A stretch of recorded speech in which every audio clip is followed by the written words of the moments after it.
In this video, we're taking a nostalgic journey back to the 1960s, an era when families stretched every dollar in the kitchen.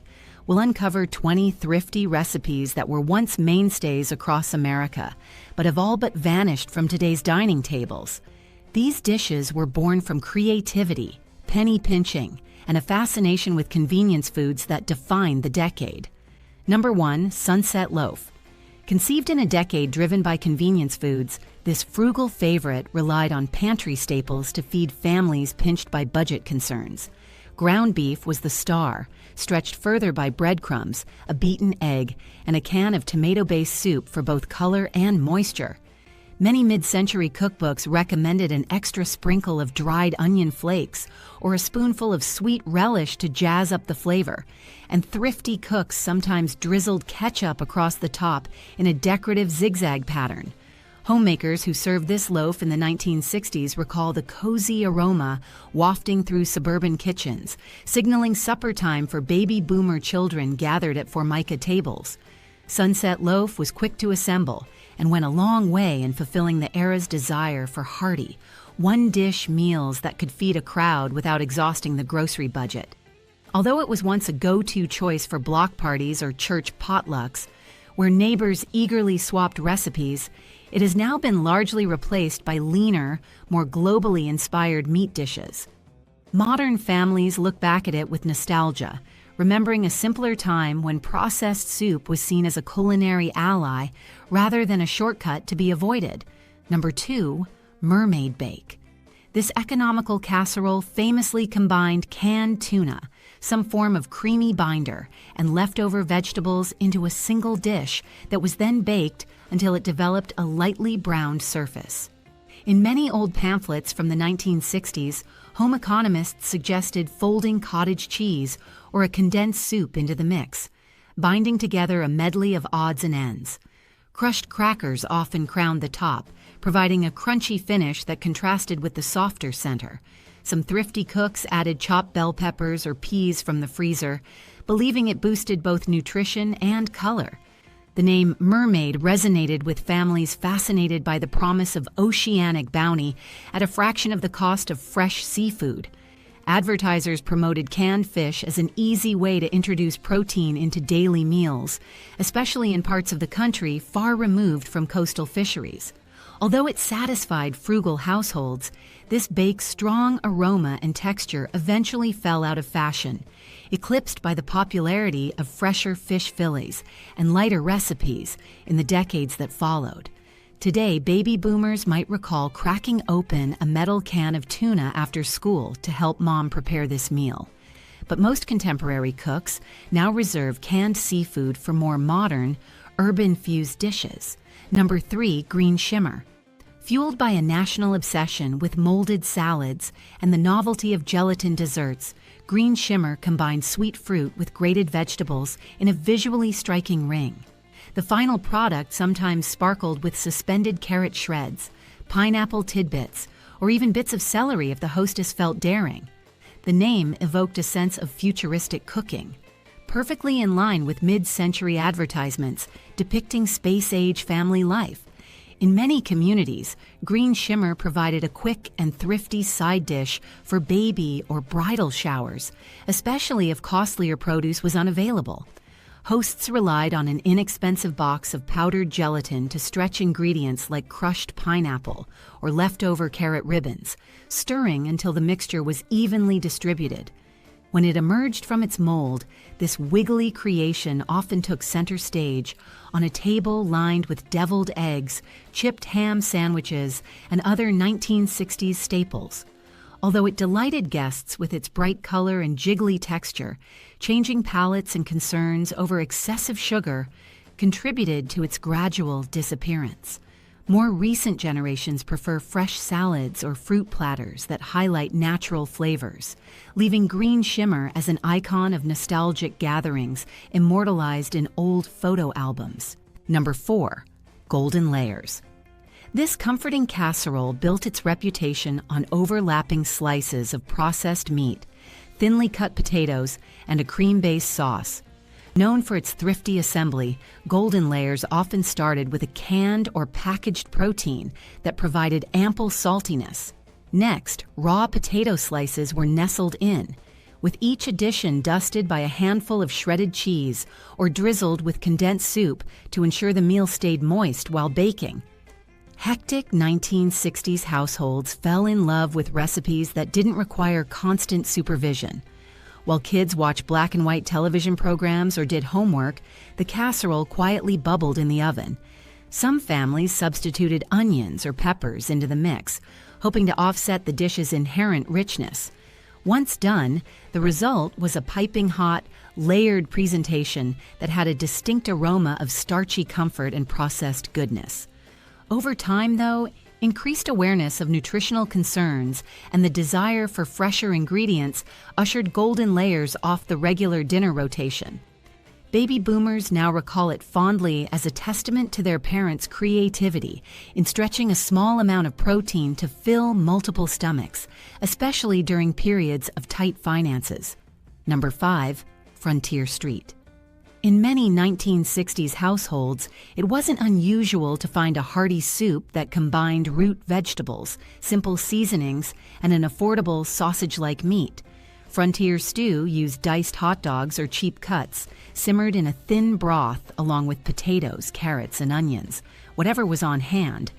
Families influenced by post-war marketing that touted Franks as fun, kid-approved fare, found it easy to toss together. Advertisements in magazines featured whimsical cartoon hot dogs wearing cowboy hats to emphasize the frontier theme. The meal itself took minimal time, as the meat was already pre-cooked. Meanwhile, the root vegetables absorbed the sausage essence, rendering a comforting, if somewhat basic, stew that fed multiple mouths without complaint. It reflected a culture where time-saving, cost-cutting measures reigned supreme. While children often delighted in scooping hot dog slices from their bowls, modern diners might consider the flavor profile unimaginative or overly salty. Ultimately, as global cuisine widened American palates and fresh meats became more affordable, simpler stews like Frontier Stew receded into memory, fondly remembered by those who recall quick lunches on crisp afternoons. Number 6, Bayou Patties. Driven by the widespread availability of canned fish, this recipe answered the call for cheap protein in landlocked areas. Bayou patties formed when cooks combined a drained, flaked fish product with eggs, breadcrumbs, and whatever spices they had around. Although the name suggested a southern flair, the actual cooking technique was fairly generic. Form the mixture into rounds and fry them until golden. In the 1960s, promotional materials often suggested garnishing patties with a sauce or a slice of processed cheese, highlighting a down-home vibe that appealed to families looking for hearty dinner fare. Mothers, many of whom had grown up during the lean war years, celebrated Bayou patties as a frugal solution that disguised the stronger flavors of canned fish with crunchy exteriors and a creamy interior. But as fresh fish shipments expanded beyond coastal regions, people gradually lost interest in these improvised alternatives. Today, baby boomers recall them as a stepping stone in America's evolving relationship with seafood. Younger generations often opt for tuna melts or salmon fillets for a more refined flavor, leaving these patties in the dusty corners of local fundraiser cookbooks and grandparents' recipe boxes. Number 7. Pan-Asian Omelette. While the dish might have borrowed its name from Chinese-American restaurants, the home version was often a stripped-down interpretation designed for the average family's limited pantry items. Pan-Asian omelet typically included beaten eggs combined with leftover meat scraps, some canned vegetables, and a hefty tablespoon of cornstarch-laden gravy. It was usually browned in a skillet and then doused in a sauce, featuring a dash of soy sauce or Worcestershire for flavor. For baby boomers raised in all-white picket fence neighborhoods, this felt exotic, especially when served with crisp noodles on top or a bowl of white rice on the side. Cookbooklets and local newspapers sometimes praised this dish as a way to introduce children to foreign flavors, even though it was an Americanized invention from start to finish. Over time, genuine Asian cuisines became more mainstream, and families discovered authentic stir-fries, dumplings, and other specialties that overshadowed this economical egg concoction. The Pan-Asian omelet thus transformed into a quaint memory, one that exemplifies how 1960s households attempted to break monotony with a dash of cultural flair, albeit through heavily adapted shortcuts and pantry-friendly additions. Number 8, surprise cake. Reflecting the ingenuity of post-depression and wartime cooking, surprise cake replaced pricier baking staples with a single jarred condiment that homemakers already had in their pantries. Advertisements plastered in women's magazines from the era encouraged resourceful cooks to blend their flour, sugar, cocoa, and a big spoonful of tangy spread into one bowl. The strong, vinegary notes magically disappeared during baking, leaving behind a tender crumb that impressed guests. For special occasions, families might top the finished product with a thin powdered sugar glaze or a can of whipped topping. Although surprise cake was undeniably frugal, it also aligned with the 1960s emphasis on speed and convenience.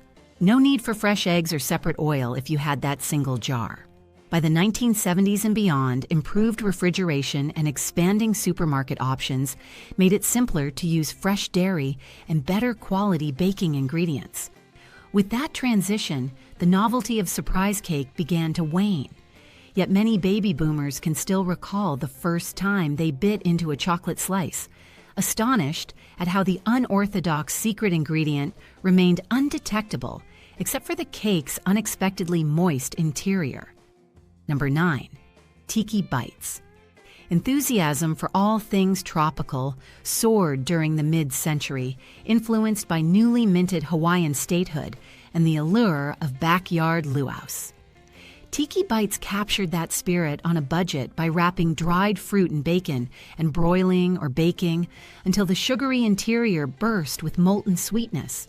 A quick drizzle of tangy sauce gave them a veneer of sophistication.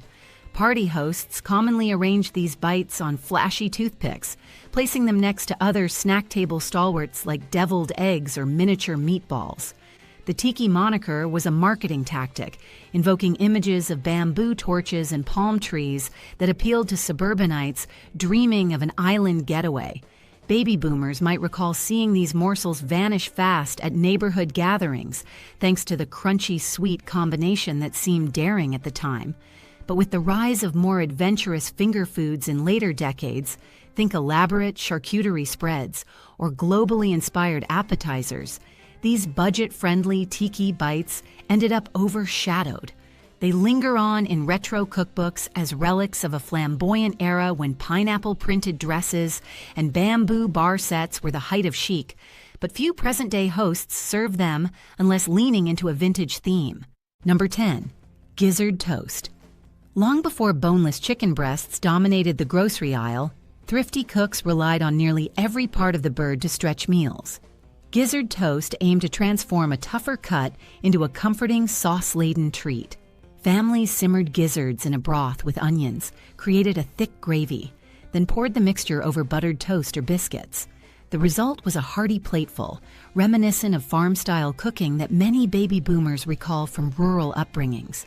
This approach aligned with broader 1960s trends, reducing waste, using inexpensive cuts, and embracing the traditional knowledge of older generations who remembered the resource-scarce 1930s and 1940s.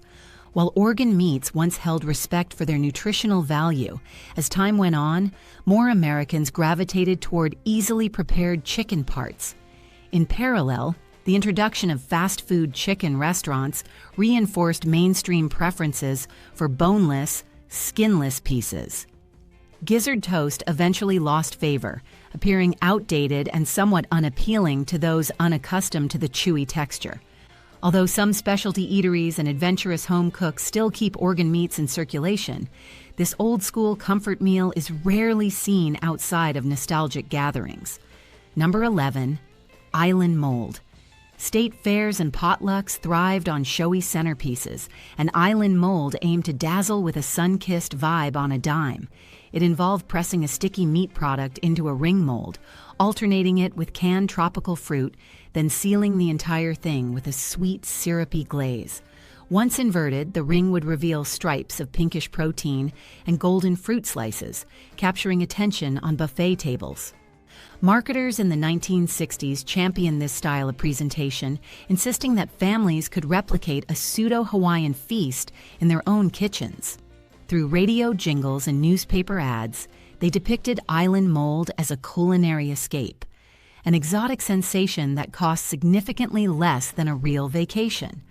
Children might have been drawn to the colorful layers and sugary notes, but the dish's heavy reliance on processed components meant it didn't stand the test of time. As consumer awareness of preservatives and salt content rose, island mold steadily disappeared from the mainstream. Yet baby boomers may fondly recall neighbors or relatives proudly serving it, convinced that it elevated the atmosphere of any gathering to a breezy tropical paradise. Number 12, Flake Donuts. Capitalizing on packaged convenience, Flake Donuts gave busy home cooks a shortcut for sweet treats. Instead of peeling and boiling fresh potatoes for dough, thrifty bakers used dried flakes as the starchy base. Combined with everyday baking staples, flour, sugar, and a rising agent, this dough formed quickly, shaped into rings, and fried in hot oil. Hot donuts were then rolled in a cinnamon sugar mixture or drizzled with a simple glaze. An especially popular tactic was to serve them on weekend mornings or at school bake sales, where parents saw them as an impressive feat given the minimal cost. Baby boomers might remember how the dough's texture was slightly denser than conventional donuts, a unique quality that came from the reconstituted flakes. Food corporations used flamboyant ad campaigns to promote such products, emphasizing that mothers could produce bakery-quality pastries without specialized knowledge or expensive gadgets. Once Americans gained broader access to commercial donut shops and artisanal bakeries, Flake Donuts fell behind, overshadowed by more sophisticated pastries. Nonetheless, they stand as a symbol of how creative 1960s cooks could be in turning convenience items into crowd-pleasing sweets. Number 13, Checkerboard Slice. Delis and grocery stores in the 1960s often showcased blocks of processed cheese embedded with colorful morsels, from pimentos to olives. Checkerboard Slice was a sandwich fix that aimed to wow picnickers and potluck guests with its polka-dotted appearance, an economical attempt at bringing variety to lunchboxes. Thin cuts of this bright cheese product were layered on white bread, alongside a swipe of mayonnaise or mustard, depending on the household preference. In promotional images, children's lunch trays looked lively thanks to the playful specks in the slice, and older home cooks liked that the uniform texture made sandwich assembly a breeze.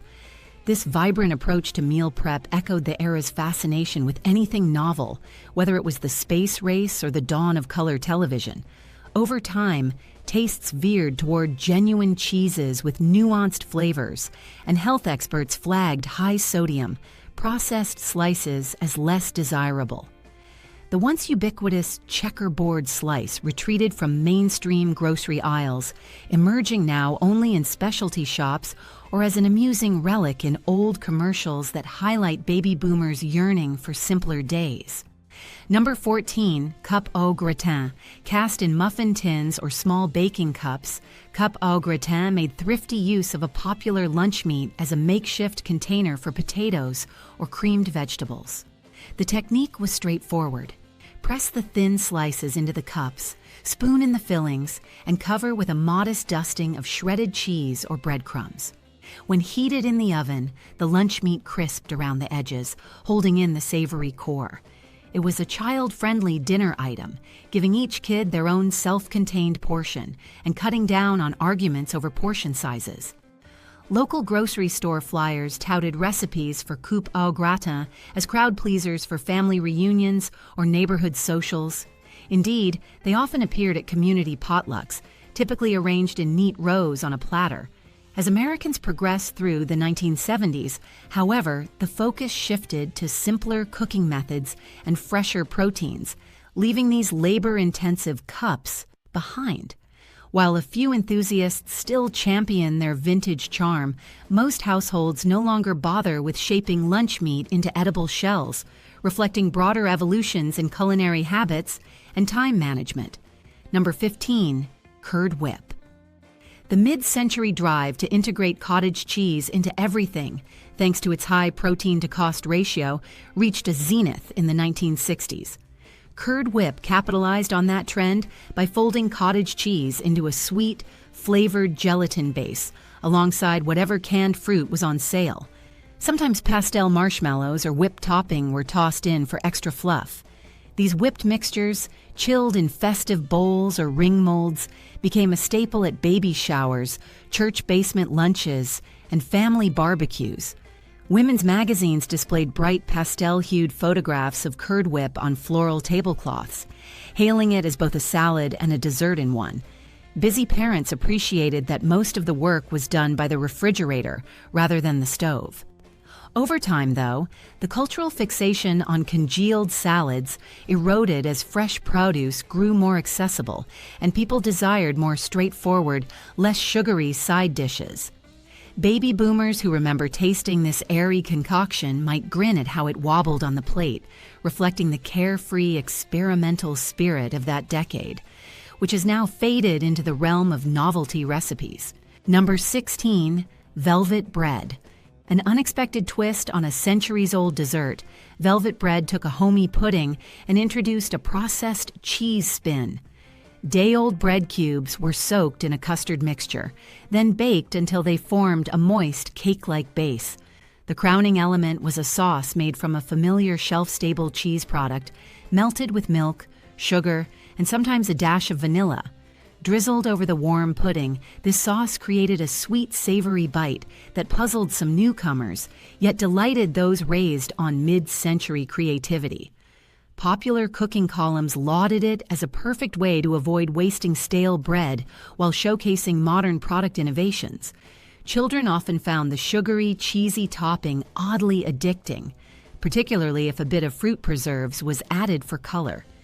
Inevitably, as more refined desserts took hold, chocolate brownies, homemade pies, and layered cakes, velvet bread sank from common usage. Baby boomers who grew up in small towns might still recall it fondly, representing a thrifty approach to dessert that merged leftover pantry items and a dash of marketing genius. Number 17, holiday roll. Holiday roll emerged as a whimsical appetizer for festive gatherings, featuring a vivid leftover relish or sauce wrapped in a pliable meat slice. The concept was championed by pamphlets claiming it was an easy way to repurpose certain seasonal condiments, especially during winter feasts. Hosts would lay the meat flat, spread a tart or sweet filling in a thin layer, then roll it up and secure it with a toothpick. The contrasting colors provided a sense of merriment on the table, in keeping with the elaborate centerpieces and meticulously arranged silverware that characterized big holiday meals of that era.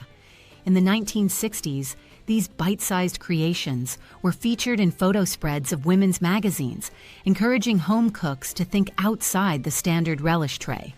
Yet, as the palate of the average American expanded and the preference for fresh charcuterie boards rose, holiday roll gradually lost its position.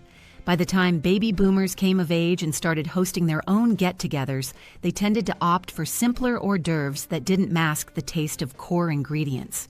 Today, references to holiday roll appear mostly in vintage recipe cards handed down through families, occasionally revived for themed parties or purely for the sake of nostalgia. Number 18, cupboard soup. Cupboard soup served as a gastronomic lifesaver for busy parents and hungry children who were tight on time and resources. Ground meat, a few root vegetables, and pantry condiments formed the backbone of this dish. Often, home cooks reached for a well-known bottled sauce to give the broth a punch of sweetness and tang. Any leftover beans or corn might be tossed in, making the soup a perfect reflection of the use what you have mindset. Local newspaper columns praised cupboard soup as an ingenious strategy to curb waste, while pleasing the palate.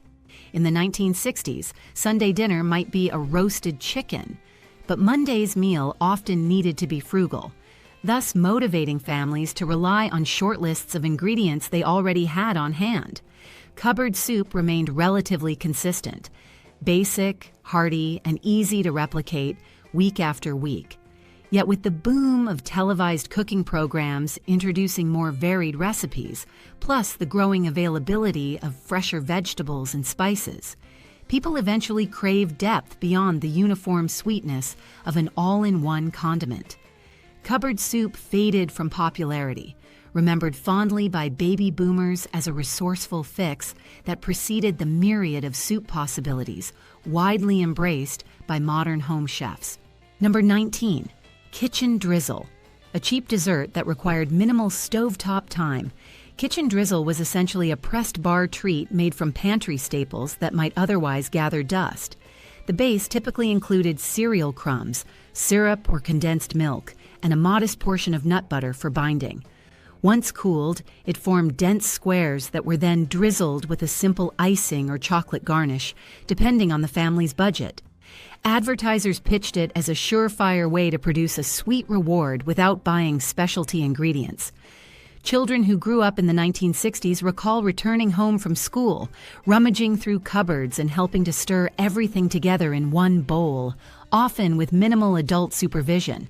The squishy texture and cloying sweetness meant it was a kid favorite, albeit a nightmare for parents trying to curb sugar intake.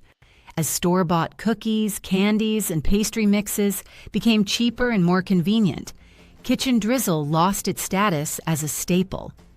Modern households stocked with a broad range of ready-made treats seldom see a need for improvisational squares. Despite its slide into obscurity, older Americans occasionally reminisce about the sticky satisfaction of biting into a bar that symbolized thrifty spontaneity and childlike delight. Number 20. Fiesta Whip.